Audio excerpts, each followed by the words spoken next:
Alright, so before y'all go down to the comments and start freaking out, yes, I am using a Veritas PMV11 chisel to clean up glue squeeze out. Now, some of you may be losing your minds that the fact that I'm using I think it's almost $100 chisel to clean up glue squeeze out, it seems kind of ridiculous. And so there's one really good reason to use such a high quality chisel for cleaning up glue squeeze out, and that is because of the stage of the project that we're at, we need absolute perfection. We don't have the ability to screw up. So if you were to take something like your normal chisels, I have other cheap chisels. I think they're like the Fuller brand that you can buy on Amazon for 23 bucks. Those are typically the chisels that I would use for cleaning up glue squeeze out. But the trick is here, if I use those chisels, I cannot get them razor sharp, whereas this chisel right now, freshly sharpened, I can shave the hairs off my arm, no issue. So this is absolutely razor sharp. This also is nice and wide. It's a 3/4 inch chisel. So it's going to give you a good amount of surface area. It also has nice sharp edges that can slide along and aren't going to damage the overall piece. So there's a lot of good reasons for this. And so sharpness really does come into play here, because what we're looking for is we want to be able to just slice off that glue without taking off any of the wood fibers or really cutting into any of the wood anywhere else. We just want that glue to come off. The other part of this is that you need to make sure you get all of that glue off, because if you have glue that's left on there, it's going to be very obvious when you go to apply oil. You're going to get these little light spots that are going to be just clear and obvious and ruin your whole project. So again, using a razor sharp chisel, if the glue has soaked into the fibers a little bit, you can just go in, put it on its face, and just slide it down. Just take off a minimal shaving. Something that will not be completely indistinguishable to the eye. Then when you go over it with a little bit of 220 grit, it'll completely disappear. And it'll be like there was never any glue there. So I'm not saying that you should be taking your $100 chisels and just cleaning up glue squeeze out on if you're doing like a panel glue up. That's stupid. But in a finishing circumstance like this, where we're just trying to get that glue out of there so that we don't have it in the final piece, it is really important to have a good quality, sharp chisel for this. All right, so now that we have the front side cleaned up with all the dowels that were sticking out, we can go through and clean up the inside now. It's really important to go through and on all these maple stretches that go on the inside here, we need to make sure that they're level all the way across, because although I did a pretty good job with the mortar sort of lining everything, we do have some variation. So some of these are sticking up by maybe a 64th of an inch. Nothing too serious, but if we try to mount a drawer slide on there, it's just going to make things a little bit messier, and it just seems a little bit classier if we go in and clean that all up anyway. Plus, there's a little bit of glue squeeze out here and there, so I want to just clean it up. And so to do this, I'm just going to use my hand plane. I'm just going to make a few passes, however long it takes, to get them nice and flat and flushed all the way across. Make sure that they're the exact same between both the legs, and then we'll be good to go. And so one thing that is worth mentioning when you're doing this, what you want to make sure of is that when you're going across, you're not going to blow out the grain on your front face. So because on the maple, we're going with the grain, you're just fine there. But when you go over either the legs, you're going to be going cross grain. And when a hand plane goes cross grain, it causes pretty bad tear out, even if the blade is super sharp, even if you're using something like a 50-degree blade. All of that stuff, you just don't really want to go across the grain with a hand plane when you're doing kind of finishing work.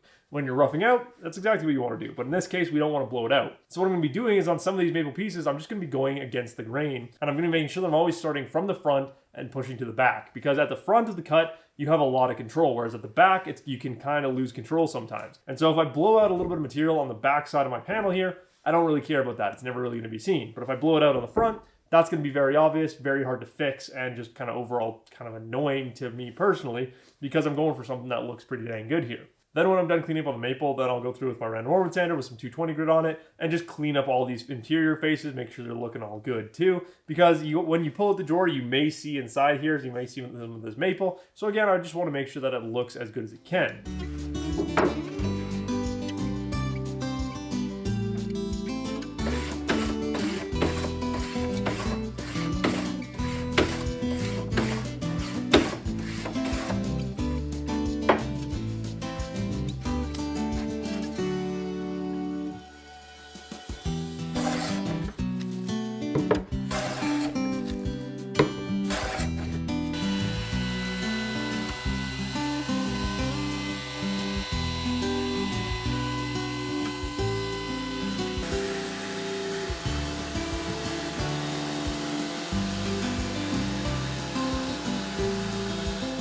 So we've got all the insides of all of the different components all nicely flattened. This is a bad example, but this is the one they're going to be dealing with next, so I figured I should talk about it.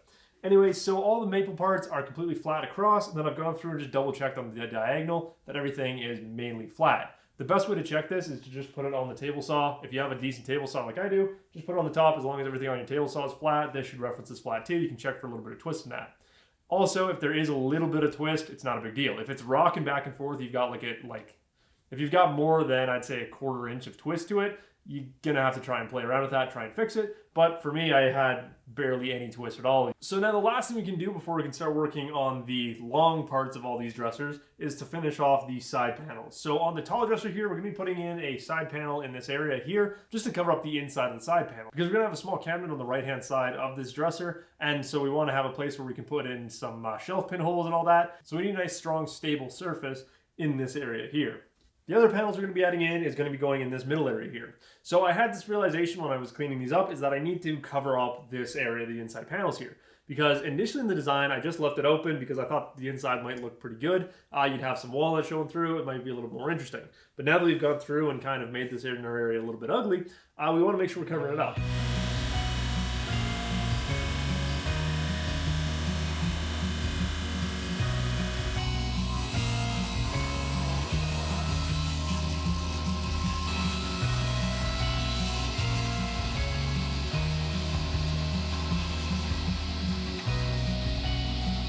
Alright guys, so I apologize. I thought I started the camera when I did the cutting on with the dado stack to cut the tendons onto this panel, but apparently I did not press the button hard enough, or I just forgot to press it completely. Anyway, I've got the panel all fitted up now, and as you can kind of see in the video there, I know it's a little bit in the bottom there. It's hard to fit my 6-foot tall body in the same frame as the workbench here. But I've got the panel fitted in, and it is an absolute perfect fit. And so now the problem is that it's actually pretty well in there. It's not going to move around. It's not going to be any kind of problem. I was thinking I might need to drive some dowels just through there, just so those panels doesn't move around on me too much. But it is in there so perfectly fitted, it's like I meant to do it that way. So I'm really impressed with what I can do with the table saw and the dado stack and all that. And so now what I need to do is I need to get this panel out. Because one of the important things anytime you're dealing with wood furniture and you're applying finish to it is that you need to make sure you're finishing all surfaces. So before we can actually install this panel for good, we need to make sure that we finish the back side of this panel and the inside of our side panels. Because if we don't do that, then the wood can dry out and crack on the inside in areas where you'll never be able to get to and fix it.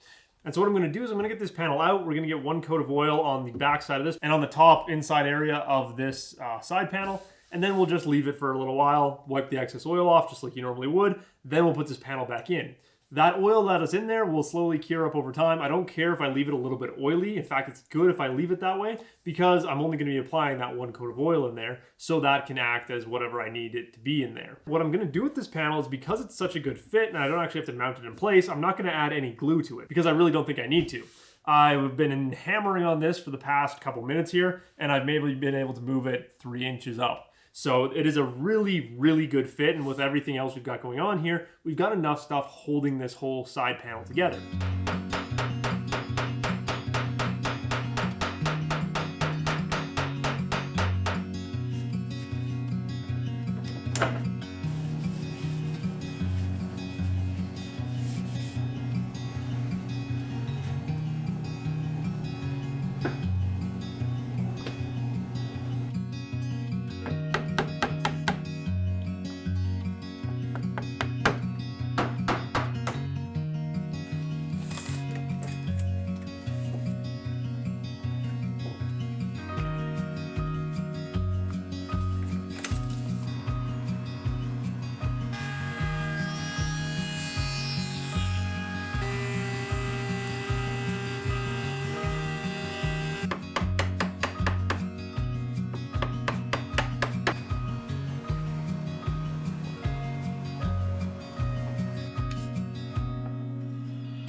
so we now have all of our internal side hiding panels installed, and you might be wondering how these are actually going to work, because if you look at this the way it is, this is an extremely poor form of joinery, because there's nothing preventing this panel from just cupping and popping right out of the side here. The trick here is that you'll notice 3 of our corners are actually going to overlap with these tenons. So the corner of each of these joints is what's going to actually hold this panel in place, so to keep it from actually being able to come out. The only problem is this top corner here. As I'm finishing putting everything together, I'm just going to watch this corner. If I notice that this corner is starting to pop out on 1 or 2 of them, then I'll go in and just put a screw in there. That's all it'll take to just keep that corner in flat. The rest of these corners are all going to stay in. These walnut dowels are also acting somewhat like a screw would. Because they're going to be glued into the post leg as well as into the top section of this panel, they're going to prevent this middle section from being able to pop out.